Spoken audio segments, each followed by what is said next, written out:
بدقسمتی سے پاکستان بنتے ہی ہمارے رہنمایان قوم فوراً اس دار فانی سے کوچ کر گئے۔ انہیں زیادہ موقع نہ ملا جو پودا لگایا تھا اس کی گوڈی کر سکیں، اس کو غذا فراہم کریں اور اس کو تناور درخت بنتا ہوا دیکھ سکیں، اس کا پھل کھا سکیں۔ پھر منزل انہیں ملی جو شریک سفر نہ تھے، پھر گدیں آ گئیں جو اس وطن کو نوچنے لگیں، اور 70 سال سے اس ملک کو نوچا جا رہا ہے۔ ایک تو اس نظریے پہ کام نہیں کیا گیا جس نظریے نے ہمیں ایک قوم بنانا تھا۔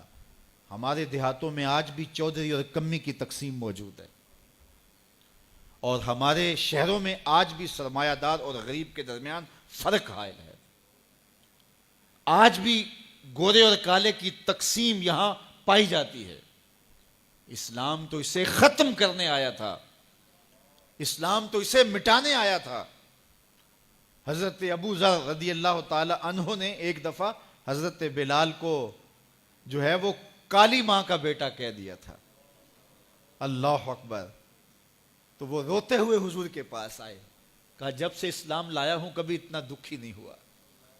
میں نے کوڑے کھائے ہیں، ضربیں سہی ہیں، میں نے تپتی ہوئی ریتوں کے اوپر اپنے آپ کو مشق ستم ہوتے دیکھا اور ظلم سہے ہیں، لیکن کبھی دکھی نہیں ہوا۔ آج دکھی ہو گیا ہوں۔ کہا کیا ہوا؟ کہا ابو ذر نے مجھے کالے ہونے کا تانا دیا ہے، کالی ماں کا بیٹا کہا ہے۔ تو میرے رسول نے فرمایا جاؤ ابو ذر کو کہو کہ جن خواتین کا میں دودھ پیا ہے ان میں سے ایک ایمن کا رنگ سانولا تھا۔ تو کہا جا کے یہ تانا ابو ذر کو کہو کہ اپنے نبی کو بھی دے۔ حضرت بلال جاتے ہیں اور کہا حضور کا پیغام ہے کہ میں نے ایمن کا دودھ پیا ہے، تو جو تانا مجھے دیا ہے حضور کہہ رہے ہیں مجھے بھی آ کے دے۔ اللہ اکبر!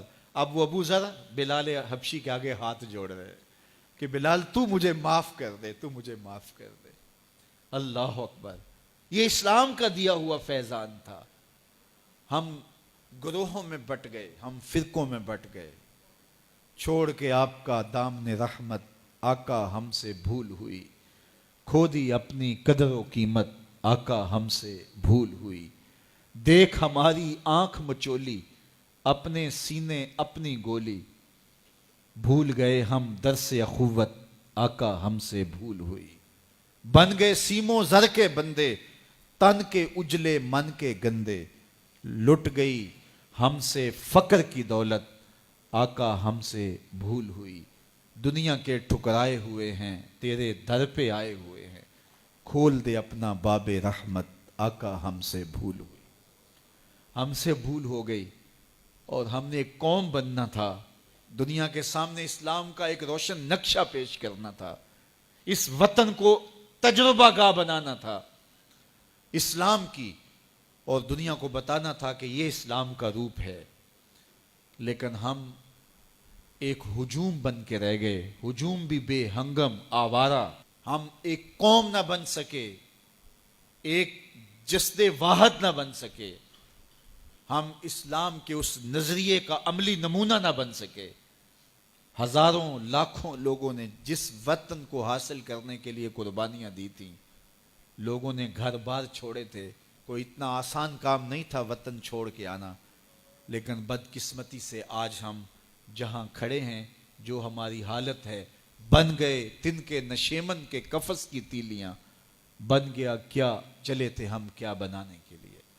23 مارچ تجدید عہد کا دن ہے، آج ہم عہد کریں کہ ہم نئے آہنگ سے، نئے ارادے سے، نئے بانکپن سے قوم سازی کا عمل کریں گے، اور اپنے وجود کو قوم کے وجود میں گم کر کے رسول کریم صلی اللہ علیہ وآلہ وسلم کی امت کا ایک فرد بن کے جئیں گے۔ آپ سوچ رہے ہوں گے کہ میں تنہا بیٹھ کے ان چند ہزار لوگوں کے اندر یہ بات اگر کروں تو اس سے کیا فرق پڑتا ہے، حالات تو دیگرگوں ہے، لیکن مجھے صرف اپنے حصے کا کام کرنا ہے، اور میری ذمہ داری اتنی ہی ہے۔ اس جگنوں کی طرح جو اندھیرا چھا جائے تو اپنی پیٹھ پہ لالٹین باندھ کے اندھیرے مٹانے کے لیے چل نکلتا ہے، اسے بھی پتہ ہوتا ہے یہ ساری ظلمتیں مٹا دینا میرے بس کا روگ نہیں، لیکن وہ اپنے حصے کا چراغاں ضرور کرتا ہے اور اپنے کام میں کوتاہی نہیں کرتا۔ اس لیے مجھے اور آپ کو اپنے حصے کا کام ضرور کرنا ہے، اور اس وطن کو جن مقاصد کے لیے حاصل کیا تھا ان مقاصد کو حاصل کرنے کے لیے قوم سازی کے عمل کی طرف ہم نے بڑھنا ہے۔